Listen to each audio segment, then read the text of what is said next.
Hey everyone, welcome back to Crypto Cash. Thanks again for joining me here. Hope you're having a phenomenal day. We're taking a quick look here at Chainlink, seeing what's going on. I get a lot of requests for this one, of course, kind of one of our daily drivers here. Apologize, I haven't been able to make as much content with it, but it is looking decent. Actually above average, if you will, because we are establishing a range-bound activity after breaking this descending trend. So those are things we like to look for trend reversals.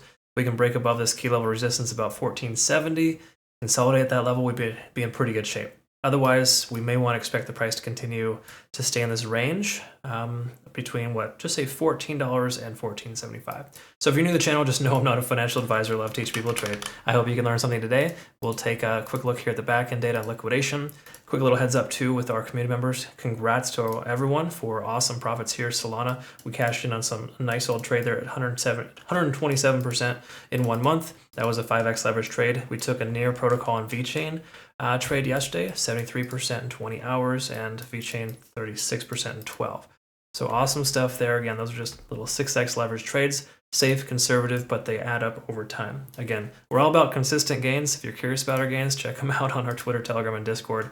Pretty good month. We did take a stop loss with Terra Classic, and we have an open short with Bitcoin. Hindsight, wish we hadn't shorted, but you know what? We've only taken 3 shorts this month, taken profits on 2 of them, but everything else is a long position. Okay, so please, please, please take it from me. Be careful taking shorts, not really worth your time. In fact, oddly enough, one of our profitable shorts was Chainlink, as a matter of fact. And again, a lot of that has to do with just the way that it behaves. It behaves lately a little bit more poorly than other coins. So let's talk about the resistance here, about $14.85. When I say resistance, don't get it misunderstood. Liquidation isn't a resistance level. It's just that liquidations occur often at resistance ranges, okay? Because people have a tendency of putting their stop loss and or a large amount of liquidation on trades. In this case, shorts are heavy liquidated at about 14.85. My speculation, they're going to get wrecked pretty soon here, okay? Just based on the way the price action is coming here, we're going to try to retest this level. But the truth is there's still some liquidation in lower levels here as well in the 13.6, 13.8 range, okay? I'll post this playout chart on our Twitter, Telegram, and Discord as per usual. They do look a little something like this. If you're kind of curious, be sure to check that out in your own time. But right now, let's go ahead and get down to brass tacks here. What's going on with this coin? So this is why I don't really love the situation for Chainlink. We can see the 20-day SMA and the 50-day SMA. We're kind of squeezing between that. We're also stuck right here at this volume profile about 14.75. So all the more reason to have a solid closure at 14.75 or higher, okay? We'll look at smaller timeframes to identify what that might look like, but for right now, that's generally the consensus here. We are overextended to the downside here. We've progressed 9 days in a row to the downside, so further downside would make less sense, but then again, it really just depends on how you look at it. Okay, so the daily time frame to me doesn't look super bullish. It looks mildly bullish. We have a second stochastic RSI convergence, and of course, we're still under 50 on the RSI, but money flow is increasing. That's a positive sign. Okay. If I gave it statistical probability on trading just the daily alone, which you never do, 60% likelihood the price goes up. Okay, that's that. Can't say I didn't warn you. Actually, I don't think I did warn you, but never take a trade only on the daily time frame. Okay, use all time frames to your advantage, and just understand that they continue to add up, if you will, over time. What I mean by that is the hourly translates to the 4 to the daily. Those are all important factors here. Okay, so take a look at the 4-hour time frame. Let's talk about this here. So we are swinging upwards on stochastic RSI. We can see we're above 50 on the RSI and money flow index. They're all kind of hanging out right there in that sweet spot. I like to see that. MACD is still converging as well, extremely important. So we're in good shape here, okay? Now, the truth is, until we break above this level, I don't think it should be inappropriate consideration to take a long. Let's take a look at the hourly though here. Actually, hold on. We've already talked about liquidity. We got a lot of liquidity up here at about the 15 to 16 range.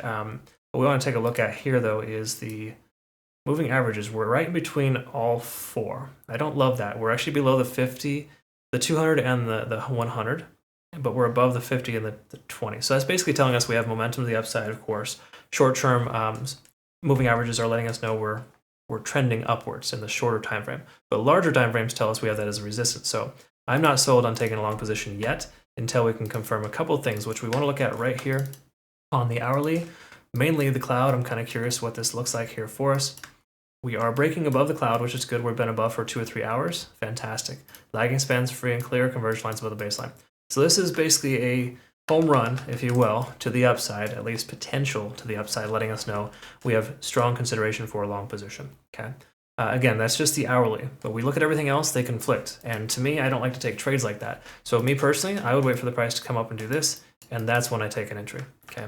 It does look like it wants to, but again, that's more of a feeling than it is an actual TA situation there, and trading off of feelings. Even though I've been in the industry for a long time and I like to listen to those, I still don't feel comfortable about that. Let's take a quick look at our CC Golden indicator and see. We do have some long indications here letting us know that buying these dips would be appropriate. So buy the dip and sell right here. Okay. Buy the dip here, sell there. This could be the next dip before the next sell target. So again, we are getting a lot of confirming signals on smaller timeframes. Okay, my CC Golden indicator, obviously, we got a lot of new members too with purchasing that, by the way. That is available under CC Golden. There is kind of an instructional walkthrough here. So if you're familiar with how it works, just go ahead and double check that, read through that. But generally speaking, that's kind of where we're at there. Okay, so long story short, I say, is that we do have some confirming factors, mostly smaller time frames, letting us know the price is going to continue higher. I'm just a little apprehensive with the 4-hour and the daily time frame. They don't really tell us that we've broken these key levels yet. So if you do take a long, I would just say make it a fairly tight stop loss, low leverage, low position size to ensure you're not going to get stopped out. Okay, that's essentially what I would recommend. At this point, that's where we all got. The last thing I would recommend too, of course, check out Bitunix, phenomenal exchange, $5,500 in benefit rewards if you use my link to register. More important, no KYC, no VPN. BingX is requiring VPN. Bitget, ByBit, pretty much all the exchanges that we've used as a community in the past all require KYC or VPN now.